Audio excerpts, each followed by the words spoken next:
الشكر والتقدير يرجع إلى القطر الخيري التي قامت ببناء هذا المركز للأهل الزندر. إذا رأينا هذا المركز كبير متعدد الخدمات الذي يتكون من مستوصف والمدرسة والسكن للفقراء والبئر الالتوازي.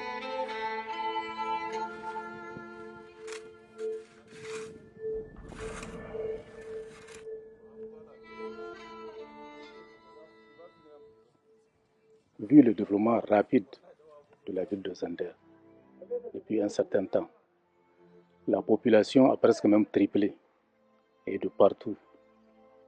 Donc cela veut dire que cette population-là, cette jeunesse qui est en devenir, donc elle a besoin quand même d'être vraiment scolarisée. Donc les deux quartiers qui sont périphériques à cet endroit, c'est le quartier Garmala et le quartier Karakara. C'est les quartiers les plus peuplés de Zander. Ils ont un taux de fécondité très élevé par rapport à la ville de Zander. Et nous avons peu d'écoles dans le quartier. D'où la nécessité vraiment d'avoir un autre centre qui va accueillir les enfants de ces familles-là, le plus souvent qui sont des familles défavorisées.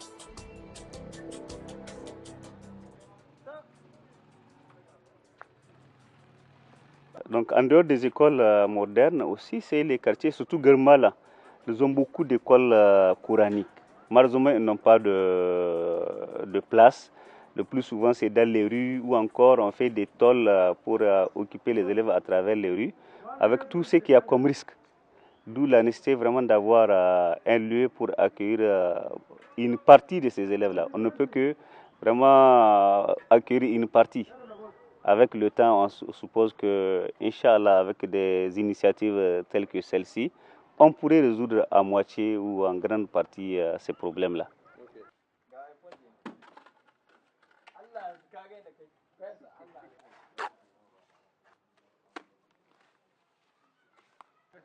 Et cette œuvre compose 2 blocs de classes. Chaque bloc a 3 classes. 3 classes. Au total, c'est 6 classes. Et en plus, il y a un grand mosquée. Et en plus, il y a un case de santé, centre de santé là-bas. Et en plus, il y a 15 logements. Et il y a un point d'eau là-bas à la sortie pour les quartiers, pour bénéficier les points d'eau des quartiers comme les Zander. Il y a problème d'eau beaucoup, on se connaît ça, c'est une histoire des Zander, on a problème d'eau.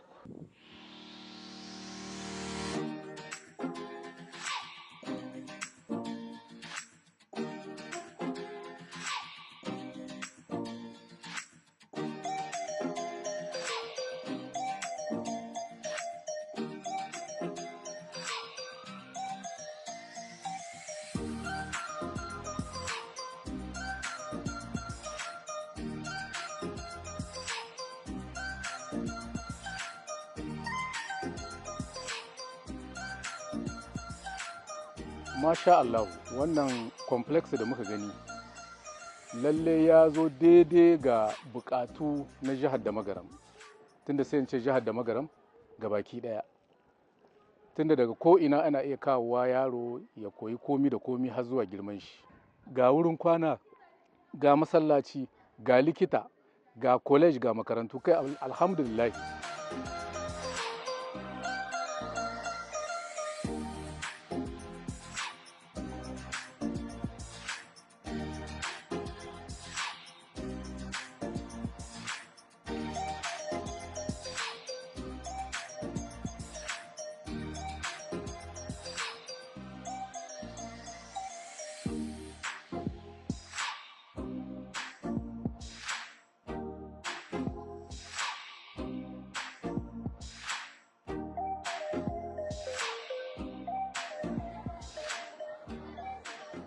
Gaskiya na ga ci gaba sosai saboda tuni yanzu kowanne cikinsu ya fara sanin abin da duniya take ciki, ya fara samun ilimi nitsatse wanda za ka jin abin da wani yaro wanda bai ya zawa za ka ji a bakin shi yana karantawa. Yanzu tun da aka yi wannan sallah ba ta barin su canda ko sallah ma ba sosai bane ake samu a yi ta, amma yanzu gaskiya sallah da ko koyaushe lokacin sallah in yayi ga likita in bai da lahiya a kai shi. Allah sa kuma wannan abu a yi ta yi. An gode, Allah ya saka da alheri, Allah ba su ladan abin.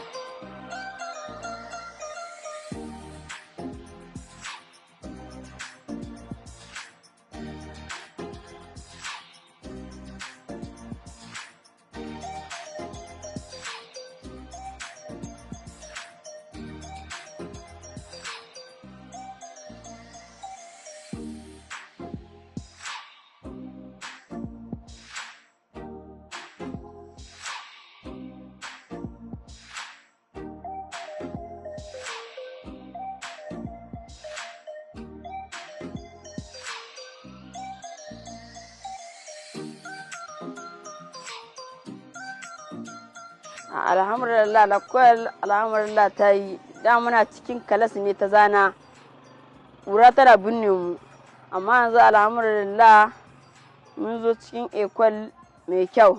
Da lokacin da muna lakwal bin mu da ruwa amma yanzu muna da ruwa mai kyau an mana korai. Da wata in babu ruwa ma baka iya zawa lakwal in amma yanzu ga ruwa mai kyau tsabtatacce komi kana so kana iya yi hatta lokacin sallah in yayi ana hudu mu yi sallah tukun kowa ta yi shi.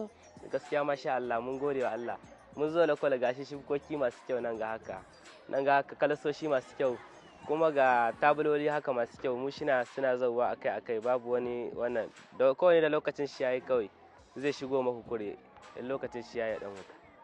Gaskiya latin da muna can ekwal madarasa garin malam gaskiya da sanyi muna samun mura ta sha mana kai game da ciwon ido amma yanzu da aka mu nan alhamdulillah kuma latin da muna can ma a saman bahu muke zama babu tabulluka amma nan da muka zo ma akwai tabulluka da zahi a can ma kuraje sun sha maka kai a jikinka amma yanzu nan alhamdulillah babu kuraje babu mura kuma mura ba ta sha maka kai.